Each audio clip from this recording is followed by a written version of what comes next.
Hello. Welcome to Dr. Jeff Talks About Sex and Intimacy, where we explore both the science and the soul of sexual wellness. I'm your host, Dr. Jeff Alba, and I'm so glad you're here.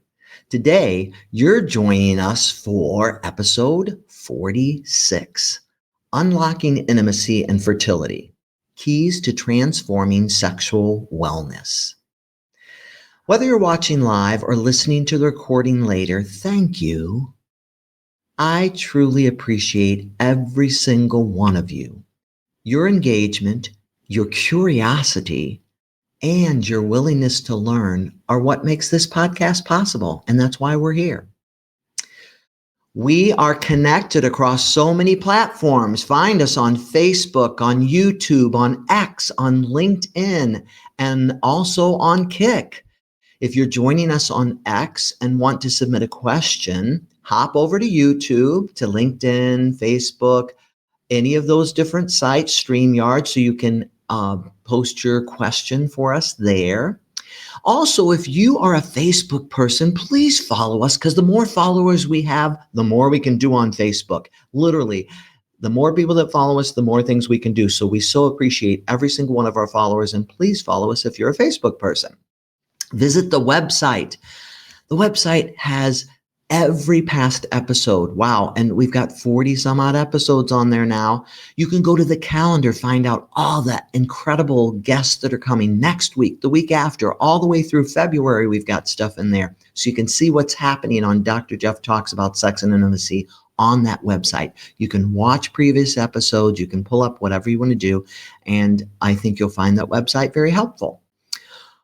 Also, you can take Dr. Jeff Talks About Sex and Intimacy wherever you go. Listen to us in your car, on a walk, or at home on your favorite music streaming source like Spotify, Amazon Music, iHeartRadio, and more. So we're there with you when you're working out or whatever you're doing.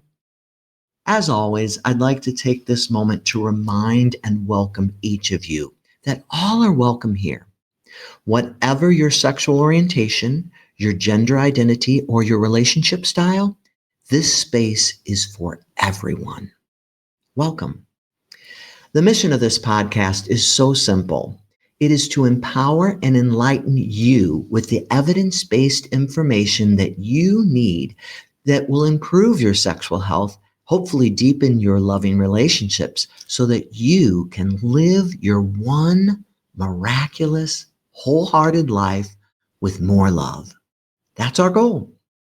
Today, what are we doing today? We're diving into a fascinating intersection where fertility, intimacy, and technology meet holistic healing. Our episode, Unlocking Intimacy and Fertility, Keys to Transforming Sexual Wellness, explores how we can better understand and support the whole person, the body, the mind, and relationship in their journey towards deeper intimacy and sexual health. My guest today was Kristen Karchmer, the founder of Conceivable, and she is unable to join us this evening. And I hope all of you will hold her and her family in our thoughts and prayers. She had a family tragedy and emergency, and unfortunately is unable to be with us this evening.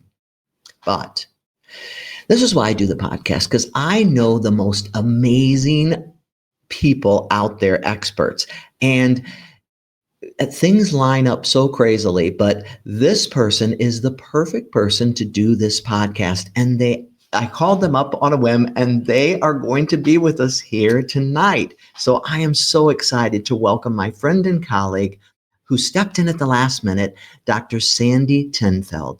Dr. Sandi Tenfelde is a nationally recognized women's health nurse practitioner. She is a researcher and an educator whose work bridges integrative medicine, reproductive health, and sexual wellness.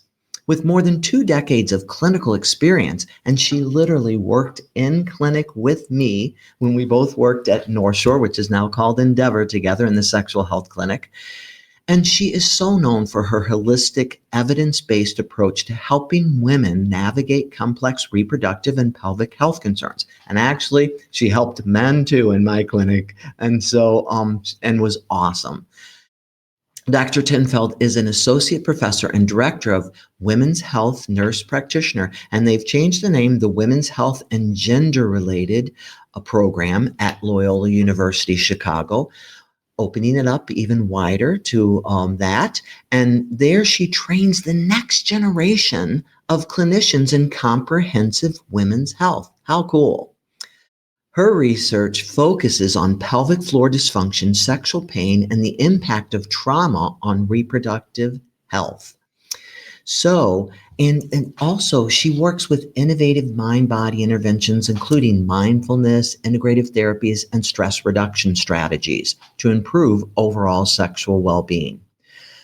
Throughout her career, Dr. Tenfelde has been committed to enhancing access to compassionate whole person care. Whole person care. She's authored numerous peer-reviewed publications. We did some together. She speaks nationally on sexual health and integrative care and women's health, and she continues to provide clinical expertise that empowers women to better understand their bodies, improve fertility health, and strengthen their intimate relationships. And besides that, she is just an amazing human being, and I'm so proud to call her my friend and colleague. And welcome, my friend, at the very last minute. Thank you so much, Dr. Sandi Tenfelde, for saving us. Oh, I'm delighted to be here. Thank you so much for inviting me. I'm so excited about our topic tonight, so I'm going to have Vic pull up our presentation, and let's get started. Great. All right. This is so exciting because honestly, talk about the very last minute, because this thing that happened to our speaker happened at the last minute, but life happens, right? So we learn to roll, we learn to be resilient, and that's what it's all about. That's what relationships are about, and also intimacy and fertility. So here we go. All right. So understanding the emotion and relational aspects of fertility. I thought we should start with this because I don't know about you, Dr. Tenfelde, but our patients, there's a lot going on with them when they're undergoing fertility treatments, right? Absolutely. I think many couples, many people that are on the journey to explore their fertility options are confronted with a whole new range of information about their bodies and how their bodies work. And it also brings into a different context their intimate relationships, right? Many people who are going through fertility treatment are doing this with a partner. And I'm glad that you said in the beginning that your introduction that this is for all genders. So often we refer back to the binary and talk about women or men or their sexual partners. We know that it takes an egg and a sperm to create a pregnancy, but there are many ways that this can be created. So if we fall back on the language of heteronormativity, please disregard that. We're going to try our best to be inclusive because all relationships can come under strain. Mm-hmm. Many individuals, when they're coming into fertility treatment, if they had been able to conceive spontaneously, it's a very different story. But when you make that journey into the world of infertility and you're learning about all of the biologic mechanisms that go into this, it can kind of take some of the fun and the intimacy out of your relationship.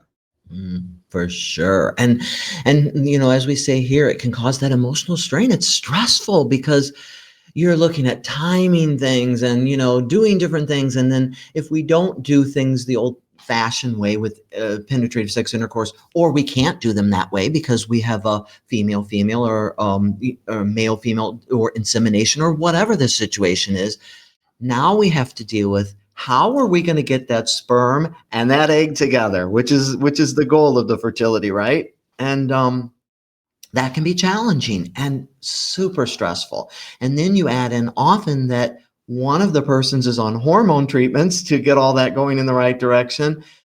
So I just think that fertility, it causes significant emotional stress and anxiety in our patients. And I know in our journey, my wife and I, we had to do some of this, and I remember the medicines and the different things that we had to do to make things happen the way that they need to happen, and it is stressful. And I also remember thinking, it's never going to happen. It's not going to happen. But guess what? I have two wonderful sons to show it does happen, and you do get there.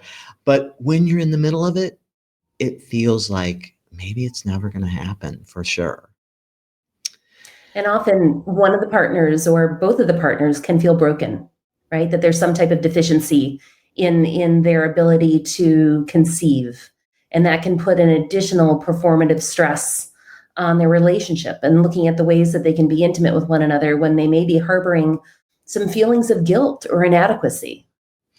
And that's such a good point. And it's nobody's fault. It's not the person's fault who has the infertility issues, or anyone's fault.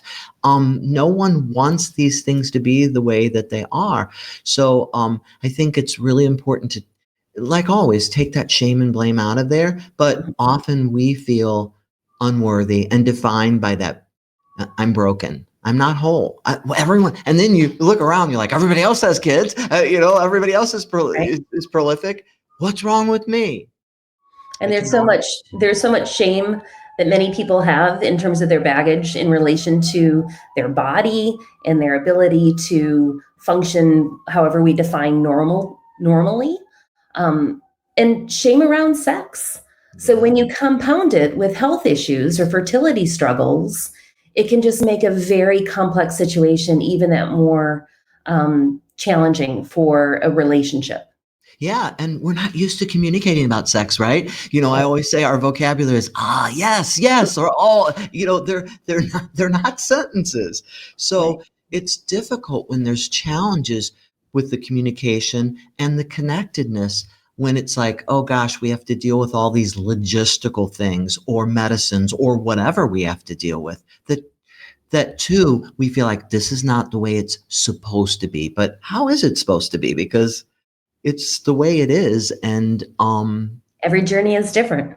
yeah, every journey is different. So yes, it can. So emotional strains and with fertility, as well as the impact on the relationship. And so I think really that compassionate emotional support, really seeing and recognizing each other and the journey that you're taking together, which is an incredible journey, is so, so important. So that compassionate support we can give each other when we love each other so deeply and profoundly is really important.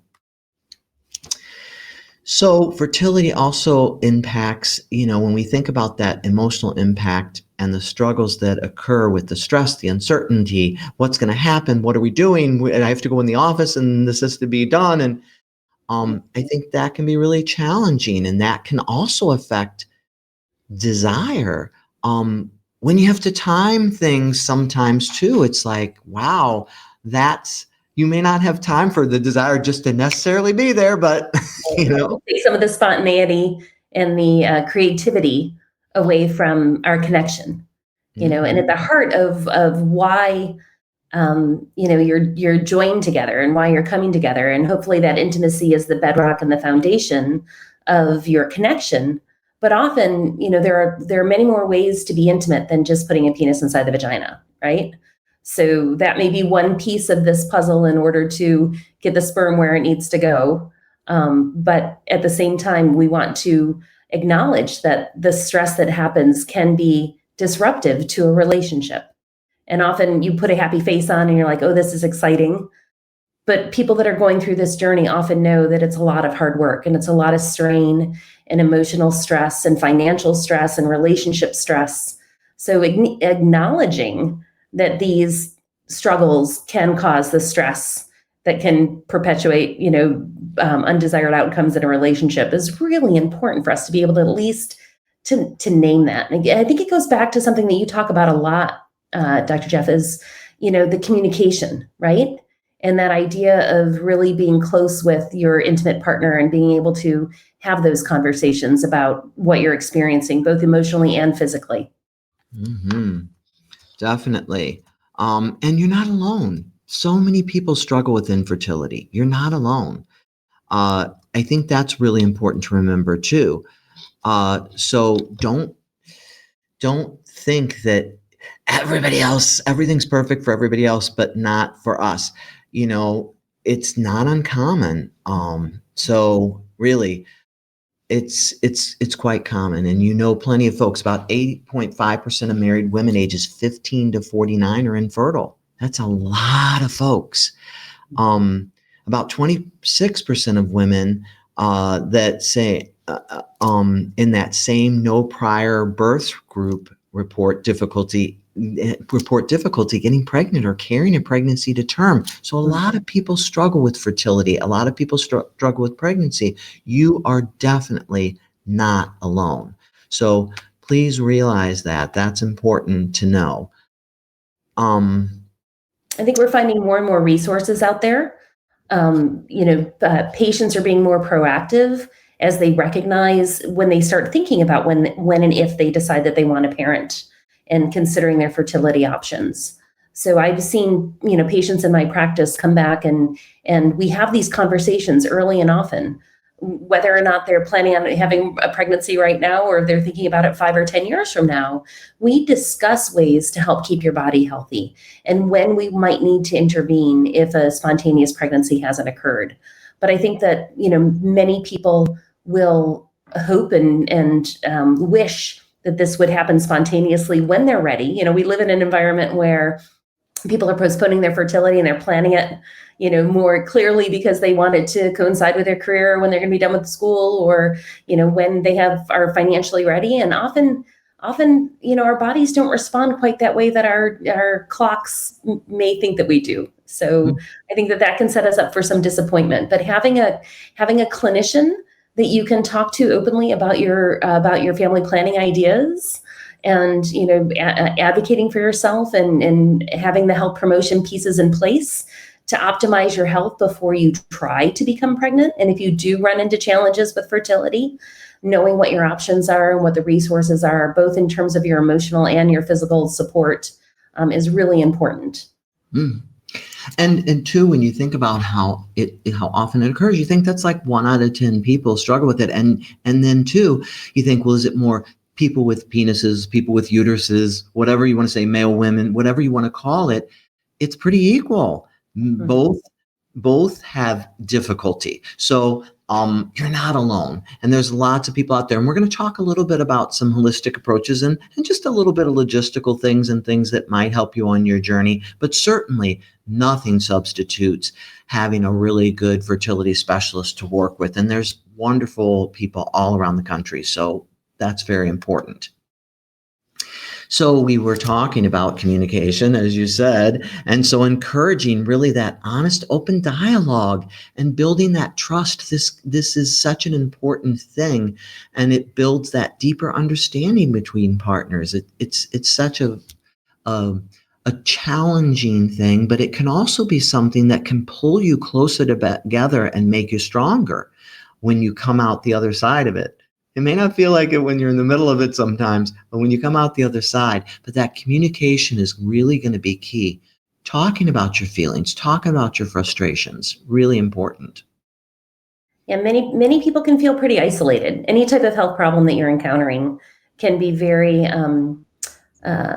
challenging in terms of acknowledging when you're under stress or when you're feeling inadequate or when you're no longer enjoying your intimacy because you're looking at this as just a means to an end, right? Like you have timed intercourse, when you're ovulating, or when you need to go in and have, a procedure done. It can take some of the mysticism, some of the connections, some of the beauty away from something that can be really important in a relationship. So when you start noticing those changes, when you start feeling isolated, when you start feeling that it's more important that you're tracking your basal body temperature to know when you're ovulating, or measuring out the hormones for the injections and trying to figure out when the perfect timing for your timed intimacy can happen, that's when you really want to reach out, because it can reduce your relationship in a way that may not be as nurturing and supportive. So, being able to speak up and have that communication is super important. Definitely. And then that empathy, that just put yourself in your partner's shoes. And, if you want to be understood, do you want to just as desperately understand your partner? That's where empathy comes from. I really want to know what it feels like for you and how can I support you? So I think that's really important. And then creating some shared meaning and goals around it. Sometimes you just got to say, you know what, I think we need to take a break. I know we both want this, but we need to take a break because fertility practices can be overwhelming, especially when you're on the schedules and a little bit of the different things we're going to talk about in a minute. It can be a lot to go through. So creating those shared goals can be really important. So, how do you approach this? Well, we're going to talk a little bit about, just like you said, those temperature different gauges to see when you're ovulating, ovulation kits and tests, and all kinds of things that sometimes can feel like they take the fun out of intimacy and sex, but they don't have to, but they can rob you of it. So, we'll talk about a little bit of that. As well as we'll talk a little bit about some complementary therapies and things that you can do for overall reproductive health and some lifestyle adjustments and things like that as well. We like to, this is what's so great is we both practice together and we both approach things from this a multidisciplinary approach with conventional, complementary, and lifestyle adjustment changes. So we're going to talk a little bit about all those things. Okay, I'm going to hand this one over to you a little bit, but I remember the ovulation kits. I remember the temperatures. I remember all the fun stuff that you do with all this. Right. We often think that monitoring your menstrual cycle should be an relatively easy thing to do. We think of having a period once a month, but in reality, there's a wide variety of what's considered normal. And every person who has a uterus and ovaries is different. So we're not all on a lunar calendar where it's every 28 days and we bleed for 3 days and we have no pain and everybody looks the same. That's not accurate. There's so much beauty and variation in the way that we present. And one of the things that cycle tracking really allows you to do is to get to know your body. This is something that we often intellectualize, right? I'm just speaking for myself, but I spend a lot of time in my head. I think about a lot of things. I like to see the data. I like to know what's going on. But the idea of really monitoring your fertility encourages us to be more in tune with what's happening with our own physiology.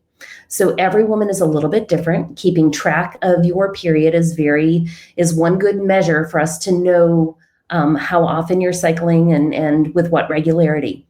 We time periods from the first day of your menstrual bleed until the next first bleed, right? So the first day of your last normal menstrual period is something that you would keep a track of. And everybody is different in terms of their cycle. Some people can have some abnormal uterine bleeding and can have periods that are further apart. So typically anything that is shorter than 20, I think it's 22 days on the short side, or up to 35 days, that can still be within a normal range.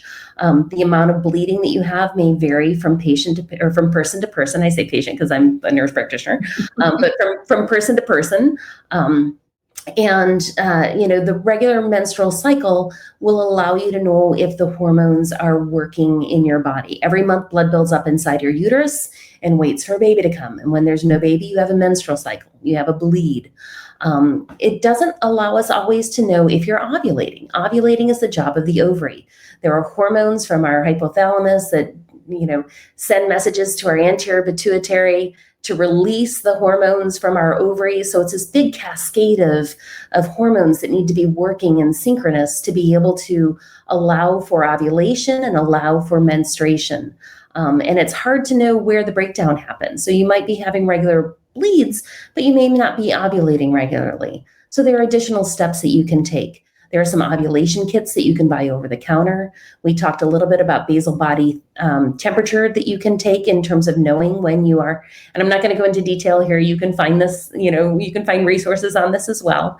But taking your temperature is one way to know when you're ovulating.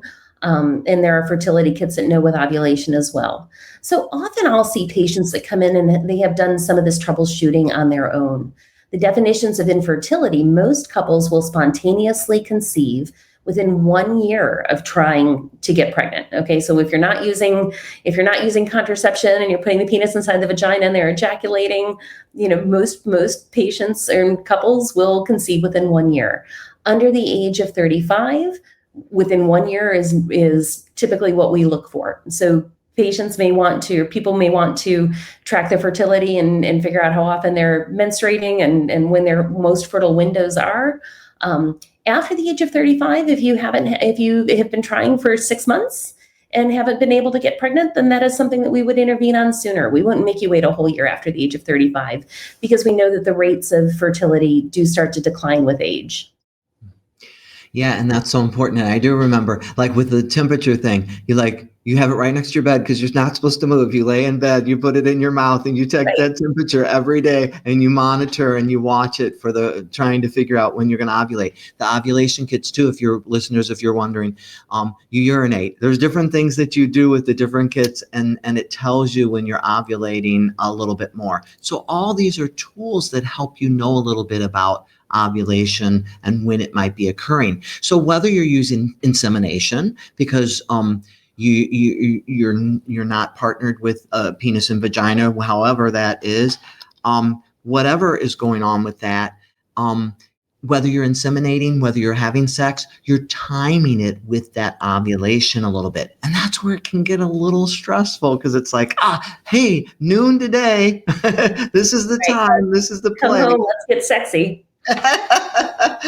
So, but that menstrual cycle monitoring is a big deal. And and then, regular self-care routines support hormone balance. And we're going to talk more about that with nutrition and different things in a minute. But there are also a few things that might help you. Again, if you're an app person, there's several different cycle monitoring apps. You'll find a bunch of them out there. There's Flow, there's Clue, there's Glow, there's Ovia. There's Natural Cycles and Fertility Friend. Some of them, the simpler versions are free. So you can download those if you're that kind of person and you like that kind of thing. You can, as well, temperatures and symptom tracking, different things. You can keep a log of these different things. You don't want it to consume your life, but it can help to do some of this tracking. And then you could incorporate some of the lifestyle data.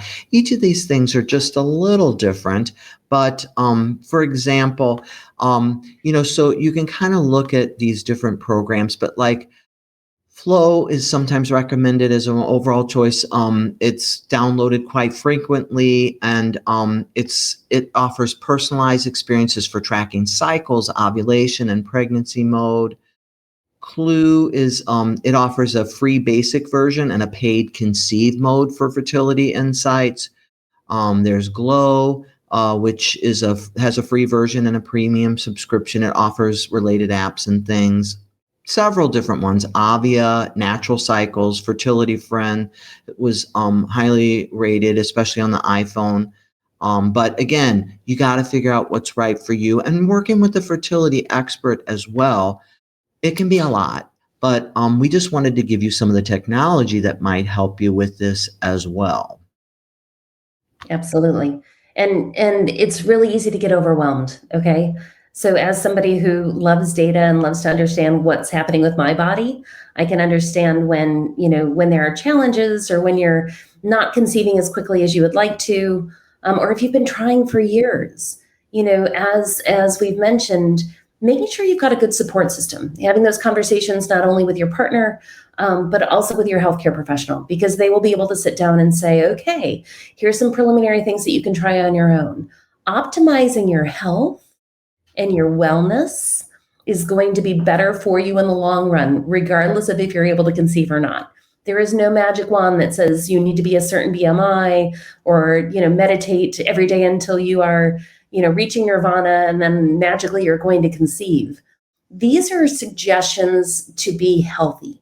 If you can lead from that point of health, then hopefully that will help to optimize your fertility. But sometimes you feel like you're doing everything right. You're eating the right amount of food, you're getting enough rest, you're reducing your stress, you're tracking your cycles.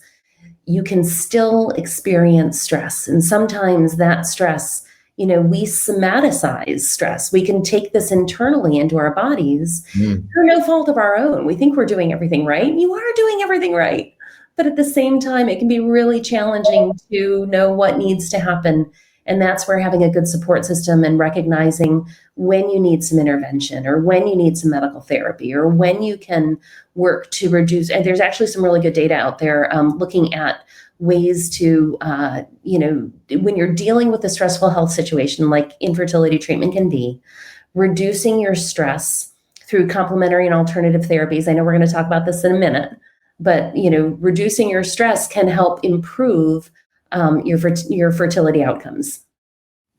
Yeah, so many good points that you just made. But first off, the thing I love is that you said, whatever your fertility journey, whether you get pregnant or not, it's about you, your body, and your health. What better thing could you invest in the world than your own health and your own life? I can't think of anything more valuable. So I love that you stress that. I think that's so important. And yes, we're going to jump into some of that, just getting healthier. And you hear us talk about this all the time. When we're talking about sexual health in men with penis, people with penises, men, women, people with uteruses, we're always talking about really getting healthy and how important that is. So yet again, we're going to talk a bit about that now. So really, the different things we want to talk about that are so essential to sexual health are proper nutrition, regular exercise, and quality sleep. Those are just hallmarks of really good health. While you sleep, we've talked about all these incredible things happen with sexual health.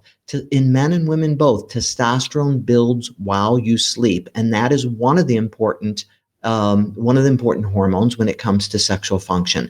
And then while you sleep, other things, your body rejuvenates. So many important things happen during sleep. Sleep is critical, and getting into good quality deep sleep is very, very important.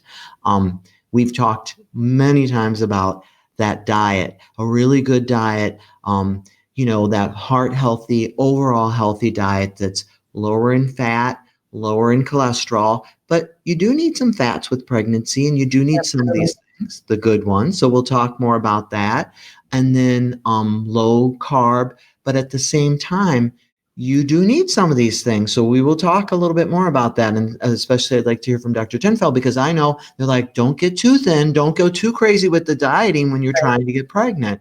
And then, of course, the regular exercise program that's already in place. So if you do get pregnant, you can continue some of that, maybe modified or whatever. So I'm excited to hear what you have to say about these three super important, this incredible triad. There's nothing like diet, exercise, sleep, super important. I think as nurse practitioners, we come from such a place of health promotion and disease prevention, right? So we are trying to optimize health through these conversations about what it means to be healthy and what that looks like for you. Everybody has a different idea of what nutrition looks like. And I think we are learning more and more about nutrition, especially from a healthcare perspective. I think that anti-inflammatory diets can be really helpful. We want to make sure that your health is optimized. There are certain conditions that people could have. If you don't know if you have pre-diabetes or if you have diabetes, these are things that can complicate a pregnancy. And they're very much reliant on your metabolism, right? So we look at things as more of a metabolic disorder. When you're carrying around a little extra weight, or if you're too thin, you may not have the resources and the hormonal fluctuations to be able to have a regular menstrual cycle, right? We see that in some of our patients that are too thin that have anorexia and their cycles go away. If you are, extremely dieting when you're trying to get pregnant, your body may think that you're under stress, and it's not a good time to conceive, okay? So trying to really nurture your body and nourish your body with the right selection of foods. Again, I'm a big believer in an anti-inflammatory diet, trying to limit the amount of processed foods and limit the amount of sugar in your diet, white flour. These are things that are so insidious that can be really detrimental to our health and our overall metabolic picture. So trying to really make sure that you are not restricting your calories. If your body thinks you're in a starvation mode, that can be your body might be saying, hey, I'm not going to get pregnant right now. Our bodies were created a long time ago, right? Before there was a grocery store on every other corner. So we want to make sure that we're giving the right food at the right time to our bodies, because nutrition is really important. Another important thing is folate or folic acid. Many of our foods are supplemented with folic acid. A prenatal vitamin has folate or folic acid in it, and that's the only thing that we know that helps to reduce the risk of neural tube defects like spina bifida. So this can help reduce your risk of miscarriage if you have the adequate amount of folate in your diet. You can also get this from green leafy vegetables, and meat has folate. So there's other ways to obtain this. But typically, if somebody is trying to conceive, I encourage them to take a multivitamin that has folate or folic acid in it. And, as Dr. Jeff was talking, regular exercise, we know that blood flow is important for our bodies, right? And the more we are able to exercise and get our cardiac, our aerobic exercise in, that helps to move blood around our bodies and strengthen our muscles and keep our bodies strong and healthy. Getting pregnant is a very physically demanding process that happens in a body. And the stronger and healthier you are, the more optimal your health prior to pregnancy, it may help to minimize some of the aches and pains and complications that can happen during pregnancy. So that is also super important. There are some exercises that we strongly encourage, prior to pregnancy. Whatever you're doing, as long as you're moving your body and staying healthy, is great. Once you become pregnant, there are certain things that are contraindicated. We really don't want you to do downhill skiing, or hot yoga is something else that's contraindicated during pregnancy just because of the extreme heat that you can experience. But find something that you love to do, and I think this is important for how we approach health, is that finding the foods that you like to eat that are healthy, that are nourishing, finding the exercise that you love to do so that it doesn't feel like a task or a chore. As we shift into, the fertility treatments, everything can be so prescriptive, and it can take the joy out of eating or the joy out of exercise or the joy out of sex. And that's not what we want. We want you to be healthy, and we want you to optimize your health, and hopefully that will come along on your fertility journey as well. Some of that sleep time can be used in cuddling, and feeling supported and loved.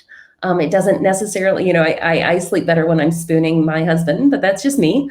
And everybody's different with that. But I think that idea of connection and feeling safe and feeling comfortable will help with relaxation. It helps move us into the rest and digest, the parasympathetic part of our nervous system, and out of that stressful fight or flight where we often spend when we're worried about our lab tests, or we're worried about the cost of fertility treatments, or we're worried about, taking time off work to go in for another appointment, or the challenges in a relationship, right? We have to find this balance between the stress in our lives and the ways to decompress. And if you look out there now, it's really funny because a lot of us grew up with the food pyramid, but the food pyramid's gone. Now it's the food plate, and you don't see necessarily processed foods on there like chips and sugar and all this stuff. It's not part of it. So it's really looking at your body's needs, and certainly, like you said, some of those important vitamins, but also those fruits and vegetables, that plant-based diet. Those different things are so important. And then, certainly the exercise. So many great studies have come out in the past decade or two about how exercise transforms sexual health. Remember, the uterus, the penis, the ovaries, all these things need good blood supply. Genital arousal requires good blood supply. So blood flow is a really important thing. And that's why we talk so much about exercise. Your body was designed for it. So, but I love what you bring up. Find something you enjoy. Like for me, I don't want to be on a treadmill looking at a TV. I want to be outside at the lake walking if I can. Even if I have to bundle up, I love to be outside when it's possible, doing my walking, my stepping, my whatever outdoors. What is it for you, listeners? What is it that you enjoy? And maybe you're like, I just hate exercise, but have a dance party, play some music and move your body. There's dance so many party. ways. I love it. Yeah, so many ways. And find a partner, right? Like, what a great way to get your groove on and to move your body and to feel active, and also to build connection. There are lots of insightful ways for you to not make this such a chore so that it becomes something that is unenjoyable and you're just doing it for a means to the end. this is something that should be, an important part of your daily routine so that you can find connection. And I just gotta share. I hear Dr. Jeff's voice in my head all the time because he talks about blood flow and nerve conduction, and how important that is for the genitals all the time. So I have taken your words and I use them all the time with my patients when I talk about sexual health. So thank you for those. Thank you for that. I'm sorry, my voice keeps playing in your head though. That's kind of scary. That's okay. But that's from everybody. I love it. But the Sleep Foundation has some wonderful sleep hygiene ideas and thoughts. And so what's right for you? Some bodies need a little more sleep, some need a little less, but we all need sleep. So these are foundational things for overall health, and certainly along with fertility as well. But we always love to talk about these practices as well. So important. Mindful practices, breath work, physical activity benefits, which we just talked about. But let's dive just a little deeper into some mindfulness and breathwork things. Yeah, I'm also a certified yoga instructor. So I went back after my degree to become a nurse practitioner. I have a master's in that. I'm a PhD as a researcher. But what I realized was the importance of complementary and integrative therapies for our health, and how we need to be advocating for that for not only ourselves, but for our patients as well.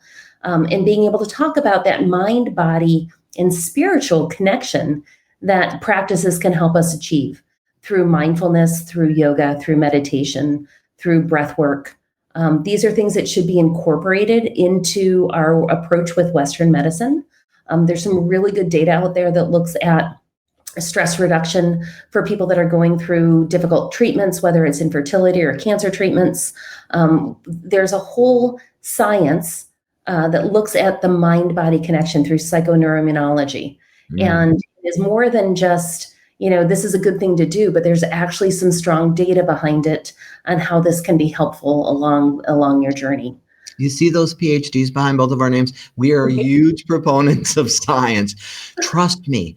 And this is what's crazy. People think Eastern medicine doesn't have the science. It has just as much science. There's all kinds of good science behind acupuncture, behind meditation, mindfulness, presence. So much good science. So look for yourself and find the science, because trust me, it's there. And mindfulness is a practice I work.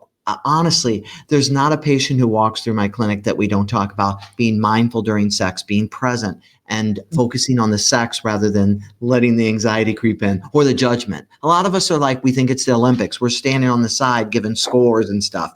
No, this is not presence. This is not good. And breath work. Now we're going to do some of this at the end of this podcast. So of course you're going to experience that yourselves, because we always do at each podcast. Breath work is incredibly powerful. I just had a guy in my clinic, and he's like, I'm so stressed. I'm just so stressed. And, she wants sex more, and there's so many things, but I'm just stressed about my life. And I'm like, okay, we're going to do something. I hooked him up to the blood pressure cuff and the pulse oximeter. And I said, okay, let's see how you are right now. Okay. Blood pressure was up there. Pulse was up there, everything. And then when we finished, I said, now let's do some breath work. His partner was sitting in the room. She's like, oh my gosh, his blood pressure dropped 50 points when we did the breath work. 50 points, his systolic blood pressure. Breath work is powerful. It's one of the few things that we can control. Okay. So you can control your breath. You may not be able to, you can't control your blood pressure or your heart rate, but it's through the breath. The breath is the conduit to connecting the mind and the body and the spirit. And that is one of the things that, and it's so nice to do it, because this is something that's portable. You don't have to go to a fancy class. You don't have to buy Lululemon clothing. Not that Lululemon clothing's bad, but I think we put all these barriers on, are we doing it right? Or is this okay? Or, I don't have time for this. And we breathe in and out all day long. We just don't pay attention to it. So it's that mindfulness, it's that ability to turn your attention inward and really listen to what's going on with your body that may be helpful to reduce the stress and to give you a deeper sense of connection, not just to other people around you, but to your own body, which is so important. Again, we spend a lot of time up in our minds, and that's where our stress and anxiety and our thoughts and our the trauma, the negative messaging that we say to ourselves over and over again, especially if you feel like you are broken, especially if you feel like you're inadequate, or if you feel like you're on the sideline being judged, at the Olympics. This is just an opportunity for you to get a little bit deeper connected with yourself, which hopefully will translate into a deeper connection with your partner, and perhaps reducing the inflammation or the stress and the other parts of the dysfunction that may be happening that prohibits fertility. And your breath goes where you go. You can use it anywhere, anytime. So you're freaking out and you're stressed at work. Don't think that Sandi and I don't. So if you have to, you run in the bathroom, because nobody's going to follow you into that stall, and you do your breath work. Or if you have your own space, you stop for a minute. You go and you breathe. I've had patients who have a closet where they go to do their you can do it anywhere, anytime. So it follows you. It goes where you go, and you can use it, and it's powerful. So all these things are really important and a part of the journey towards wellness. No doubt about it. We've talked a little bit about this and alluded to it, but even more. So we talked about meditate. There are so many amazing studies on the power of meditation and how healthy it is for your overall health. And it certainly helps as well with your journey towards fertility. And yoga, I'm going to allow you to, I certainly want to hear from you on those. And we talked about breath work already. So yes, let's talk more about. I see these as intertwined, so I mean, they're components of a bigger picture, right? So when we look at mind-body therapies and ways to reduce our stress and to optimize our health, these are all components that fit really well together. You may feel more connection to one or the other. You may try all three. There are many other things that you can include in this list. But I think that, the idea, again, I keep coming back to this connection of your mind and your body with the hope of tapping into that deeper inner spirit, right? I've been meditating every day for 7 years, and I do different types of meditation practice depending on what my needs are. Some are very cerebral, where you're just repeating a mantra and you stay very much focused in your head, trying to slow down the other thoughts. That's great for me when I need to focus and eliminate, the distracting noise that's in my head. However, there are other types of meditation, and I think of Yoga Nidra as one, which is a guided meditation, which allows you to bring your attention to different parts in your body, so that you're connecting your mind and your body by thinking about these different parts. And it's really a grounding type of meditation. So the Yoga Nidra is one way to have that mind-body connection. There are also lots of meditations that are focused on the breath, which is really a powerful way to think about how important it is to be able to control your breath, slowing your breath down, switching you into that parasympathetic and the rest and digest side, and out of the fight or flight mode. Crisis.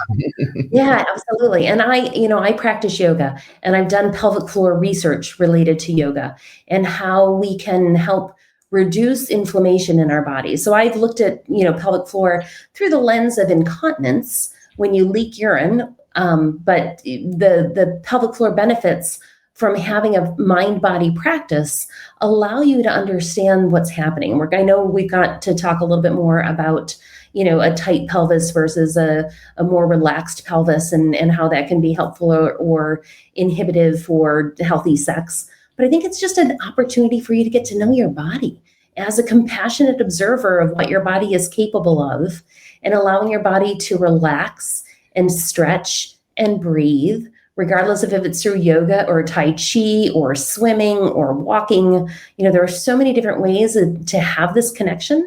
I think that, the Eastern practices like yoga and Tai Chi tend to incorporate that mindfulness and breath work, but you can do this in any type of exercise.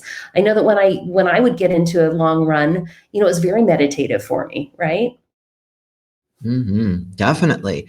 And sometimes you need to upregulate, get focused on something. Sometimes you need to downregulate and turn off and all that stuff. So I think all that can be done through various meditation and yoga work.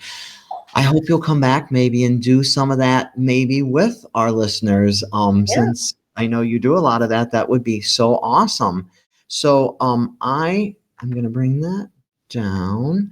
And now we will move over to just chatting a little bit. But gosh, so many great things we've brought up and talked about. I'm really excited about all the different things that are out there that can help people on this journey. So I think the listeners as well, hopefully, are excited too.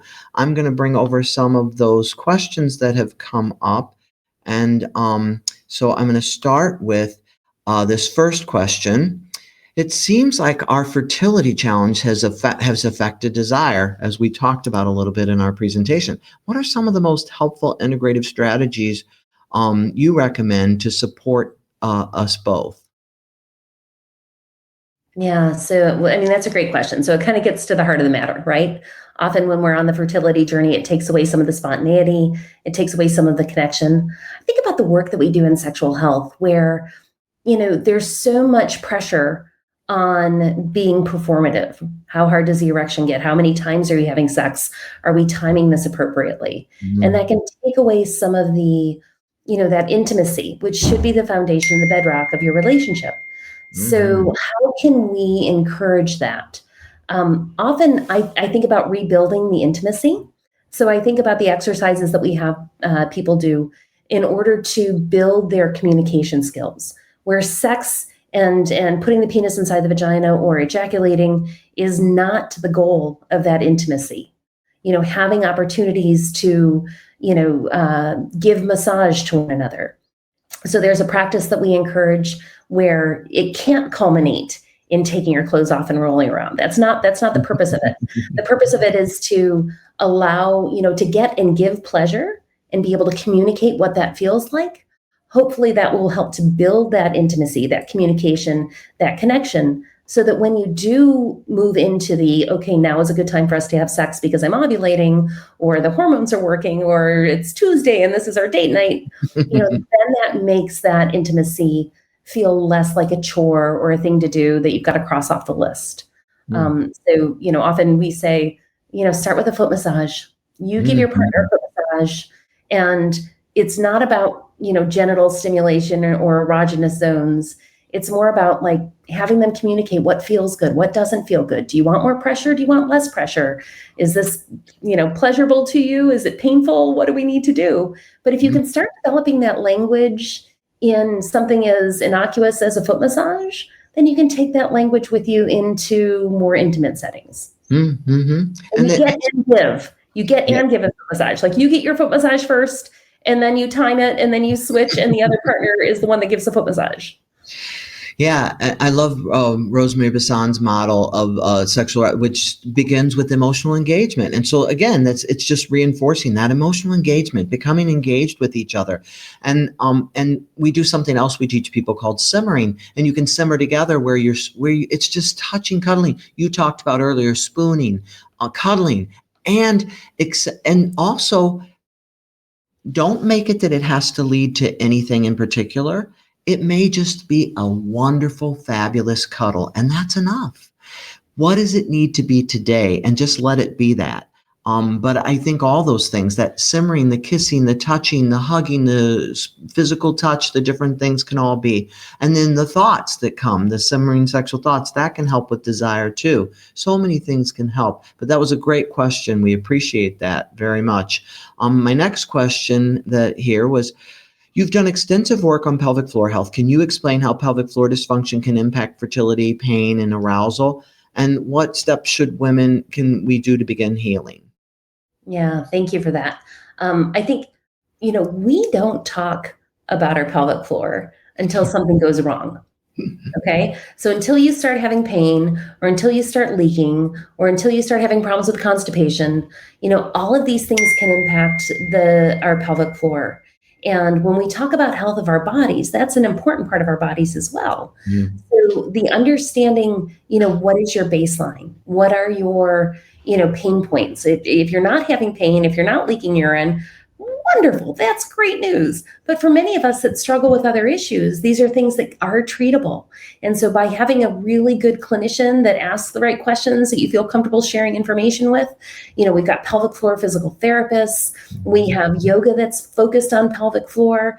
Mindfulness breathing into our diaphragm helps to stretch and strengthen the pelvic floor. All of these things are entwined in our health. So some people who have really tight pelvic floor muscles may have more pain with sex. And that can be something that we can work through with a good pelvic floor physical therapist and exercises. The laxity is often, a weaker pelvic floor often leads to problems with incontinence or constipation. So constipation could be either tight pelvic floor or loose pelvic floor. It just depends on what's happening, but it's some type of alteration, right? So understanding where our body is at, being able to have these conversations with a trusted clinician, letting your partner know where you're at. If you're having pain with sex, that is not why we're having sex. Like, this should not be painful. It can be challenging when you're trying to time it appropriately, but if you're struggling through painful sex, please reach out and see somebody, because this should be something that is, being intimate and being vulnerable in that way in a relationship it can be very scary for people. And to put words to things, especially when they're feeling broken or if they're not feeling whole, or if they've had a history of trauma, these are things to really begin to work through with good clinicians and a good support system. And we so often see, and as Dr. Tenfelde said, you can have a high-tone, tight pelvic floor, you can have a loose pelvic floor, but often that high-tone pelvic floor will cause pain. Hormonal shifts will cause pain. Sometimes you've been on some sort of a hormonal birth control for many years, and that can shift hormones in a way that can cause pain, because that area, that vestibule area where you open the labia, is both estrogen dependent, but also testosterone dependent. So lots of things can happen with shifts with hormones, as well as with pelvic floor dysfunction, high tone or low tone. All these things can happen. And we've had pelvic floor physical therapists. So go back and look. There's some great episodes with pelvic floor physical therapists, and we talk about this more extensively. So lots of good resources on the website for you. I think we've had 2 different pelvic floor physical therapists. Yeah, find the support people. Okay, there are good clinicians out there. They will take away the taboo, to be able to talk about things, because we are all invested in your health. We want you to be healthy. We want you to have a great sex life. I say that all the time to my patients. Like, I want you to have a great sex life. What is that going to take? What does that look like for you? How can we help you be safe? How can we help you be healthy? Yes. So much we could talk about all night. I'm going to go to our centering exercise in a minute and then come back and thank you profusely for joining us. This has been such an awesome episode. But as we always do, I'm going to go to our centering exercise. And before we close today, I invite you, take a moment to connect with your miraculous body. Because sexual wellness begins with awareness and presence, embodiment. Get back in your body. So take a slow, deep breath through your nose and exhale through your mouth. Continue that pattern. As you exhale, feel your shoulders drop. Feel your jaw relax. Feel your heart soften. Release the tension in your abdomen, your pelvic floor, your thighs. Now, continue that breathing pattern in your nose, out your mouth. About 4 or 5 counts for each of those things. Continue that pattern. As you continue, place your hand over your heart and another over your belly. Continue to breathe. Notice the rhythm beneath your hands, the gentle rise and fall that reminds you that you are alive. You are connected. You are whole. As you continue to breathe, in your nose, out your mouth. Repeat and remind yourself silently or with me, I am present. I am present. I am worthy of connection. I am worthy of connection. I am open to pleasure and healing. I am open to pleasure and healing. I am enough. I am enough. You are enough, you beautiful creature. You are enough. You are enough. Notice as you continue and breathe and think of those things, let that energy fill you. Fill you up as you move back into the rest of your evening or day. Remember that intimacy and fertility aren't just about reproduction. They're about vitality, connection, and being fully alive in your body, in your miraculous body. Well, what's up next week, Vic? Sexually transmitted infections are far more common than most people realize.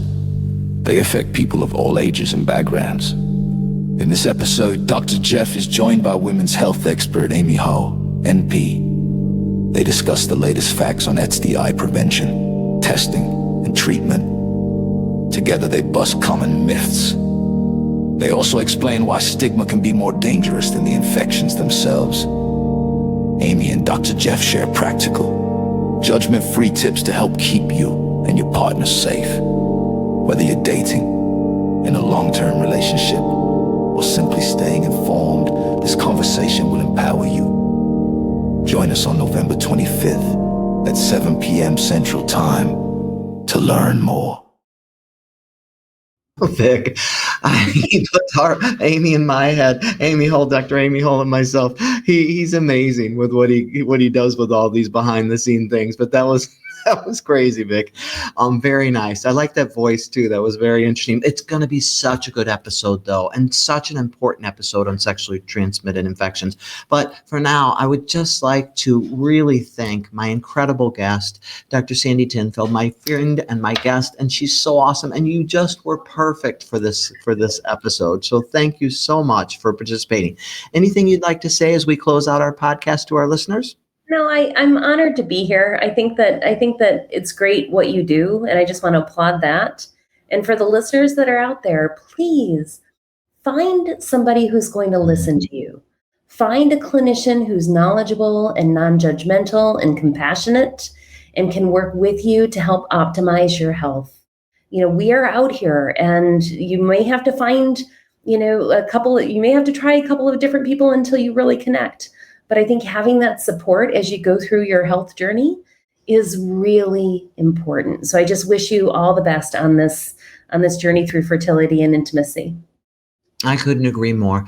Nothing replaces the importance of meeting with a really wonderful clinician, a qualified expert clinician. And so do find that person. And then what I know we both wish you is all of you is that you have more love, more passion, more happiness and joy and bliss in your life. Thank you for listening.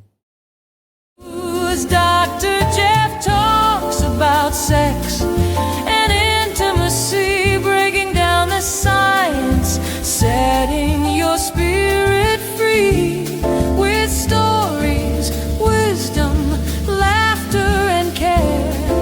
Connection and confidence, he'll take you